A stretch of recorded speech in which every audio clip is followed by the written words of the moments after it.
সুপ্রিয় বন্ধুরা, আজকের আলোচ্য বিষয় হলো দল বা অক্ষর বা সিলেবল। এই বিষয়টি নিয়ে বিস্তারিত আলোচনা করব। বন্ধুরা, আগে ইংরাজি সিলেবল এর বাংলা প্রতিশব্দ ছিল অক্ষর, কিন্তু বর্তমানে মাননীয় মধ্যশিক্ষা পর্ষদ অক্ষর এর পরিবর্তে শ্রদ্ধেয় প্রবোধচন্দ্র সেন মহাশয়ের প্রদত্ত দল প্রতিশব্দটি গ্রহণ করেছেন। বন্ধুরা, দল দল কাকে বলে? দল অর্থাৎ বাকযন্ত্রের স্বল্পতম প্রচেষ্টায় বা এক ঝোঁকে শব্দের যতটুকু অংশ বা ধ্বনিখণ্ড উচ্চারিত হয় তাকে দল বা অক্ষর বা সিলেবল বলা হয়। এটা সহজ করে বললে হয়, আমাদের যে বাকযন্ত্র, সেই বাকযন্ত্রের স্বল্পতম প্রয়াসে বা প্রচেষ্টায় কোনো শব্দের যতটুকু অংশ উচ্চারণ করা যায় বা উচ্চারিত হয় তাকে দল বা অক্ষর বা সিলেবল বলা হয়। এখানে স্বল্পতম প্রয়াসের অর্থ হলো ঝোঁক, অর্থাৎ একটি শব্দ উচ্চারণ করার সময় যতবার ঝোঁকের প্রয়োজন হয় ততগুলি দল বা অক্ষর থাকে সেই শব্দে। আবার কোনো কোনো শব্দে একবারই উচ্চারিত হয় বা একটিই ঝোঁক থাকে, আবার কোনো শব্দে একাধিক ঝোঁক থাকে। যেমন ধরো, মা শব্দটি উচ্চারণ করার সময় একটি মাত্র ঝোঁক পড়ে, বা মাছ শব্দটি, দল শব্দটি, আম শব্দটি, বই, ফল, কাঠ এই জাতীয় শব্দগুলি উচ্চারণ করার সময় একবার মাত্র ঝোঁক পড়ে, তাই এই শব্দগুলিকে বলা হয় একদল শব্দ। যে শব্দে একটি মাত্র দল থাকে সেই সমস্ত শব্দকে একদল শব্দ বলা হয়। আবার বন্ধুরা, মাতা শব্দটি লক্ষ্য করো। মাতা শব্দটি যদি আমি উচ্চারণ করি সেক্ষেত্রে আমার দুবার ঝোঁক পড়বে।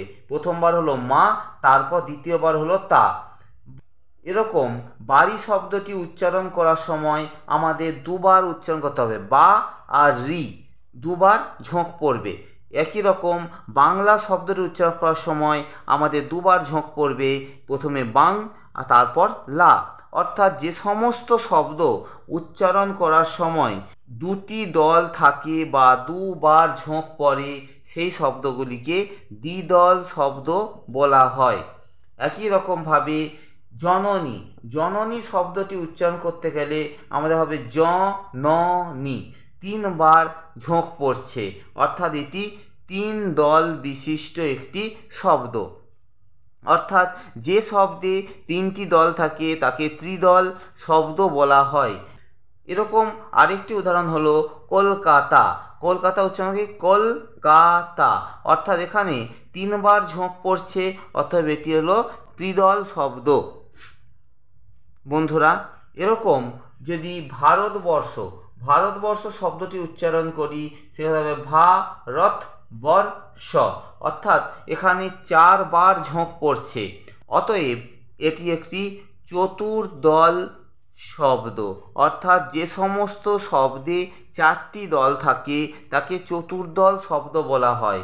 যেমন ধরো রবীন্দ্রনাথ শব্দটি, এই শব্দটি উচ্চারণ করার সময় চারবার ঝোঁক পড়বে, রবীন্দ্রনাথ, চারবার ঝোঁক পড়বে, অতএব এটি চতুর্দল বা চার দল বিশিষ্ট একটি শব্দ।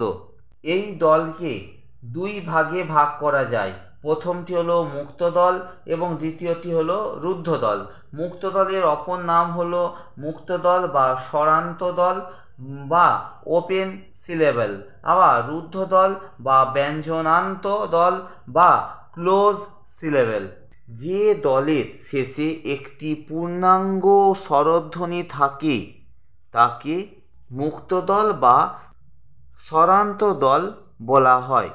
বন্ধুরা, মনে রাখতে হবে, প্রয়োজন বোধে এদের উচ্চারণ প্রলম্বিত করা যায়, অর্থাৎ টেনে টেনে দলগুলি উচ্চারণ করবার সুবিধার জন্য এদের উচ্চারণ রুদ্ধ হয় না, তাই এদের মুক্ত দল বলা হয়। যেমন তিথি, এই তিথি শব্দটি যদি উচ্চারণ করি তাহলে এক্ষেত্রে দুবার ঝোঁক পড়বে, এক হলো তি আর দ্বিতীয় হলো থি। তি যদি বর্ণ বিশ্লেষ করি তাহলে হবে ত যুক্ত হস্যই, একই রকমভাবে থ যুক্ত হস্যই। লক্ষ্য করো এই ত যুক্ত হস্যই, হস্যই একটি স্বরধ্বনি, একই রকমভাবে থয়ের সঙ্গেও একটি স্বরধ্বনি আছে, অর্থাৎ এই তিথি শব্দটিতে দুটি দল আছে এবং দুটি দলই হচ্ছে মুক্ত দল বা স্বরান্ত দল। যে দলের শেষে কোনো পূর্ণ স্বরধ্বনি থাকে না, থাকে ব্যঞ্জনধ্বনি বা অর্ধ স্বরধ্বনি, তাকে রুদ্ধদল বা ব্যঞ্জনান্ত দল বলা হয়। বন্ধুরা, ব্যঞ্জনধ্বনি তোমরা জানো, ক খ গ ঘ সবই ব্যঞ্জনধ্বনি। আর অর্ধ স্বরধ্বনি বলতে মূলত বোঝানো হয়েছে ওই এবং ও, এই দুই স্বরধ্বনিকে অর্ধ স্বরধ্বনি বলা হয়েছে।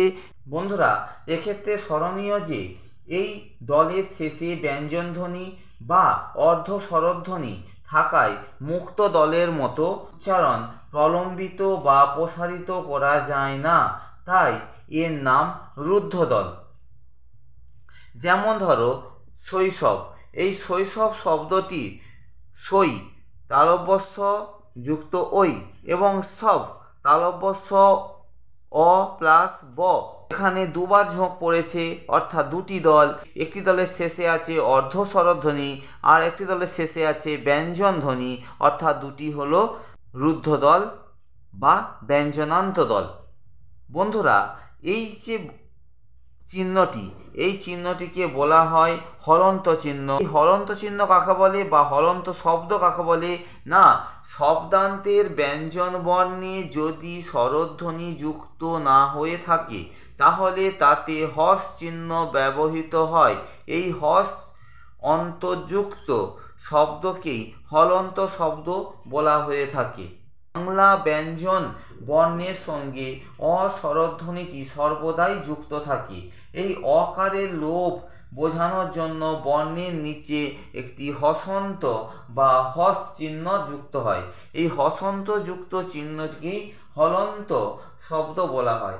মূলত ব্যঞ্জন ধ্বনিগুলি বোঝানোর জন্য এই হলন্ত চিহ্ন ব্যবহৃত হয়ে থাকে।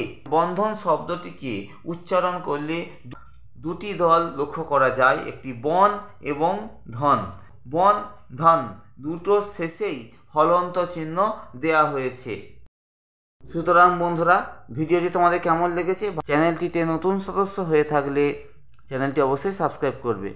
ভিডিওটি দেখার জন্য সকল দর্শক বন্ধুকে অনেক অনেক ধন্যবাদ।